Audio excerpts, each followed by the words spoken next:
நபர் டிவோர்ஸ் தாக்கல் பண்ணினா அவருக்கு பிடிச்ச வாழ்க்கையில போகலாம். அது சட்ட குற்றம் இல்லை. என்ன செய்ய முடியும்? இத அண்மையில் சமூக வலைத்தளங்களில் தொடர்ந்து பேசப்படுகின்ற ஒரு விடயம், டென்மார்க்கை சேர்ந்த பெண் ஒருவர், அதாவது அந்த பெண் யாழ்ப்பாணத்தை சேர்ந்தவர், டென்மார்க்கிலே வசித்து வருகின்றார். அந்த பெண்ணுக்கும் குழந்தைகள் இருக்கின்றார்கள். இந்த நிலையில் மட்டக்களப்பை சேர்ந்த பெண் ஒருவரின் கணவனை அந்த டென்மார்க்கில் வசித்து வருகின்ற பெண் திருமணம் செய்து கொண்டிருக்கின்றார். அதாவது சமய முறைப்படி திருமணம் செய்து கொண்டிருக்கின்றார் என்று கூறப்படுகின்றது. அது தவிர அந்த பிரச்சனை தொடர்பாக தற்பொழுது பரவலாக பேசப்பட்டுக் கொண்டிருக்கின்றது. அதனை தாண்டி அந்த பெண் தான் உலகுக்கு அன்னை என்றும் தான் ஒரு செலிபிரிட்டி என்றும் தன் மீது முன்வைக்கப்படுகின்ற விமர்சனங்கள் என்பது செலிபிரிட்டி விமர்சனம் என்கின்ற வகையில் பேசியதாக பல ஆடியோக்களும் வெளியாகி கொண்டிருக்கின்றது. இதனையெல்லாம் பார்க்கின்ற போது உளவியல் ரீதியில் பாதிக்கப்பட்ட ஒரு பெண்ணின் செயற்பாடு போன்றே தெரிவதாகவும் விமர்சனங்கள் முன்வைக்கப்பட்டு வருகின்றது. இது தொடர்பாகத்தான் இதிலே விரிவாக பார்க்க இருக்கின்றோம். இது ஒரு தனிப்பட்ட விடயம் போலவும் அல்லது இரண்டு தரப்புக்கு இடையிலே இடம்பெறுகின்ற விடயம் போலவும் உங்களுக்கு தெரியலாம். அதை தாண்டி இதனை பேசவா வேண்டும்? ஏற்கனவே அந்த பெண் தன்னை பற்றி ஊடகங்களில் எல்லாம் பேசுகின்றார்கள், தான் ஒரு செலிபிரிட்டி என்கின்ற வகையிலே சொல்லிக் கொண்டிருக்கின்றார். இந்த நிலையில் இதையெல்லாம் பேச வேண்டும் என்று நீங்கள் கேள்வி கேட்கலாம்.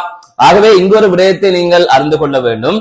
இன்று பலரை பற்றி சமூக வலைத்தளத்தில் பேசுவார்கள். ஆனால் நல்லதாக பேசுகின்றார்களா, கெட்டதாக பேசுகின்றார்களா, அல்லது அவர்கள் இந்த சமூகத்தில் முன்மாதிரியாக இருக்கின்றார்களா, மரியாதைக்குரியவர்களாக இருக்கின்றார்களா என்பதை பொறுத்துத்தான் அவர்கள் மீதான மரியாதை வெளிப்படும். அந்த வகையில் இவ்வாறு கேவலமாக பேசப்படுவதெல்லாம் செலிபிரிட்டி என்றோ அல்லது தான் ஏதோ பெரிய உச்சத்தில் இருப்பதாக உணர்வது என்பது உளவியல் ரீதியாக ஒரு பாதிப்படைந்த ஒரு பெண்ணின் செயற்பாடாகத்தான் இருக்கும்.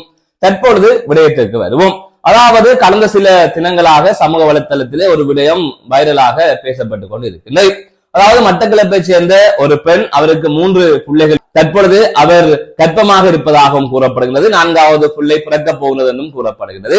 அந்த பெண்ணின் கணவன் மத்திய கிழக்கில் இருக்கின்ற நாடொன்றுக்கு அந்த பெண்ணின் கணவன் வறுமை காரணமாக வேலைக்கு சென்றிருக்கின்றார். அங்கு அவர் தற்பொழுது வசித்து வருவதாக கூறப்படுகிறது, அதாவது வேலை செய்து வருவதாக கூறப்படுகிறது. இந்த நிலையில் தான் யாழ்ப்பாணம் சாவச்சேரியை சேர்ந்த பெண் ஒருவர் டென்மார்க்கிலே வசித்து வருகின்றார். அவரது வேலை என்னவென்று சொன்னால், காலையிலிருந்து மாலை வரை தான் என்னென்ன செய்கின்றேன் என்பதை டிக்டாக்கிலே வெளிப்படுத்துவார். அதனை தாண்டி சில பேருக்கு அறிவுரை கூறுவதாகவும் கூறுவார். இதுதான் அந்த பெண்ணின் வேலை. அதை பார்ப்பதற்கு ஒரு கூட்டம், அதற்கு லைக் போடுவதற்கு ஒரு கூட்டம், அந்த பெண்ணை ஃபாலோ பண்ணுவதற்கு ஒரு கூட்டம் இருக்கின்றது. இன்று இந்த சமூக வலைத்தளத்தின் வருகைகளால் கண்டல்கள் எல்லாம் செலிபிரிட்டியாக மாறி இருக்கின்றது. தங்களை தாங்களே செலிபிரிட்டி என்று நினைத்துக் கொள்ளுங்கள். அதை விட இன்று போன் ஆக்ட்ரஸுக்கும் பல ஃபாலோவர்ஸ்கள் இருக்கின்றார்கள். ஆகையால் எங்களை பலர் பின்தொடர்கின்றார்கள் என்பதற்காக எங்களை நாங்களே பெரிய ஆட்கள் நினைத்துக் கொள்வது ஒரு உளவியல் ரீதியான பாதிப்பாகத்தான் கருத முடியும். அந்த வகையில் பலர் இவ்வாறு சுற்றி கொண்டிருக்கின்றார்கள். இலங்கையிலும் இவ்வாறு சுற்றி கொண்டிருக்கின்றார்கள்.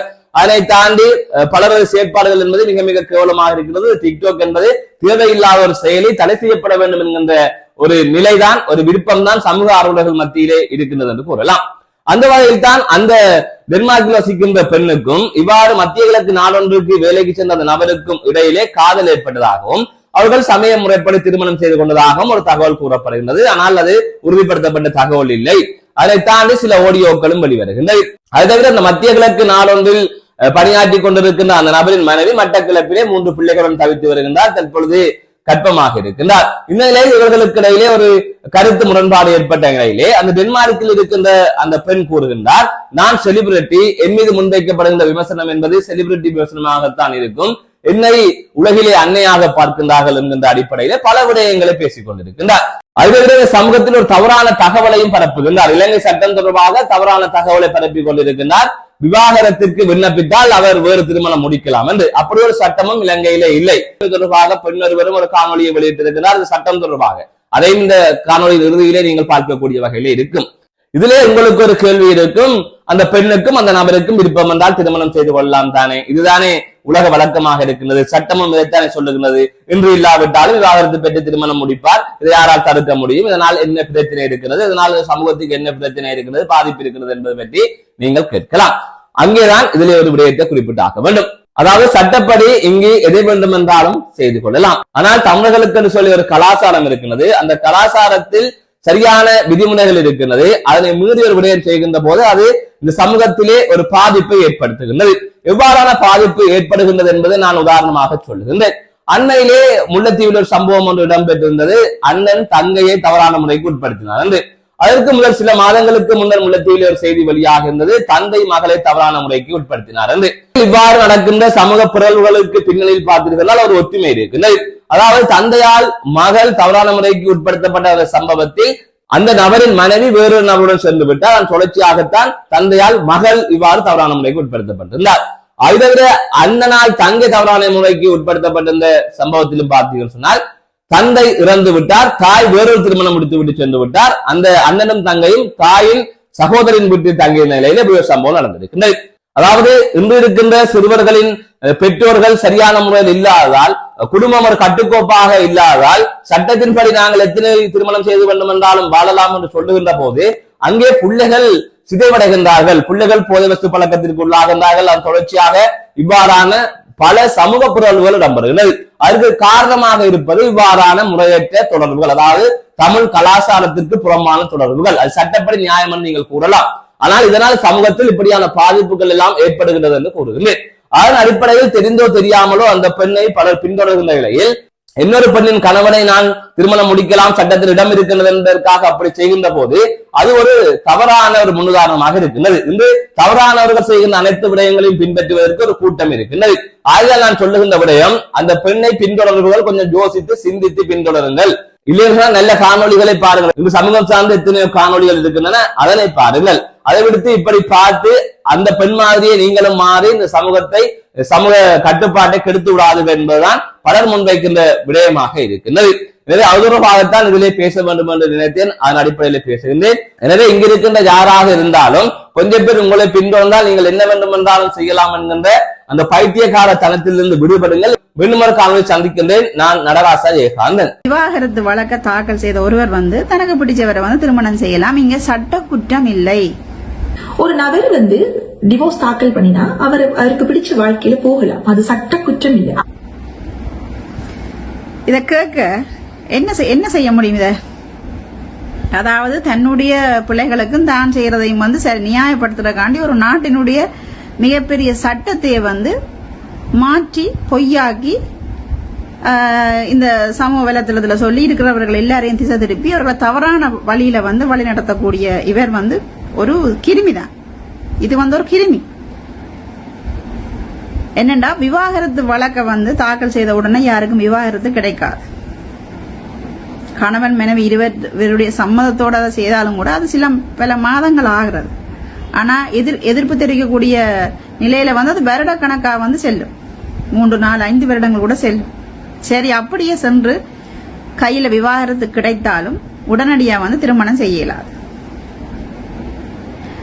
என்னன்னு சொன்னா நீதிமன்றம் பாத்தீங்கன்னா விவாகரத்து தீர்ப்பு கொடுத்து ஒரு 3 மாதம் செல்லும். அதெல்லாம் சரியான அந்த அறிக்கையெல்லாம் கொடுக்குற எங்களோட சட்டத்துல என்ன சொல்லிக்கிறாங்கன்னா 280 நாள் அந்த வெயிட்டிங் பீரியட் ஒன்று இருக்குது. அது கடந்துதான் உண்மையா திருமணம் செய்ய வேண்டும்.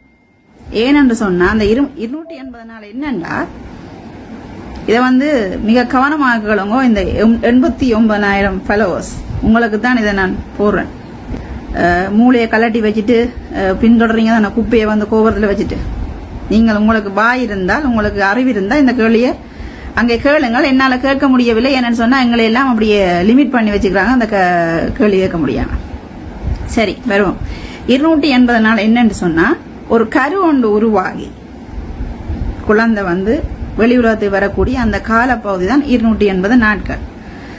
விவாகரத்து கொடுக்கின்ற நீதிமன்றத்தால விவாகரத்து கொடுக்கின்ற அந்த கால பகுதியில மனைவியின் வயிற்றுல ஒரு கரு இருந்து அது குழந்தையாக வரும்போது அந்த பிள்ளையினுடைய தகப்பன் யார் என்ற சட்ட சிக்கல்கள் என்ன எல்லாமே கணக்கு இருக்குதானே. அந்த கேள்விக்கு பிரச்சனை இருக்கக்கூடாது என்பதற்காகத்தான் விவாகரத்து கொடுத்து சட்டப்படி நீதிமன்றத்தால விவாகரத்து கொடுத்து 280 நாட்களுக்கு பிறகுதான் திருமணம் செய்ய வேண்டும். சரியா?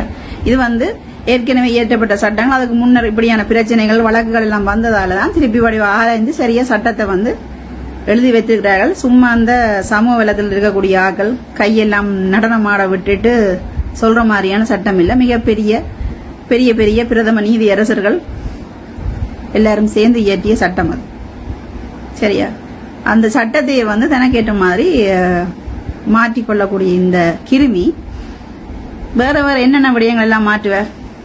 ஒரு மிகப்பெரிய ஆதாரமாக இந்த பெரிய நாட்டினுடைய ஒரு இந்த நாட்டினுடைய பெரிய ஒரு சட்டத்தை வந்து தனக்கேற்ற மாதிரி மாற்றக்கூடியவர் ஒரு சாதாரண 4 பிள்ளைகளுக்கு தாயான எந்த ஒரு விதமான பலங்களும் இல்லாத ஒரு அப்பாவி பெண் மீது எவ்வளவு பொய்களை எல்லாம் உரைப்பார்.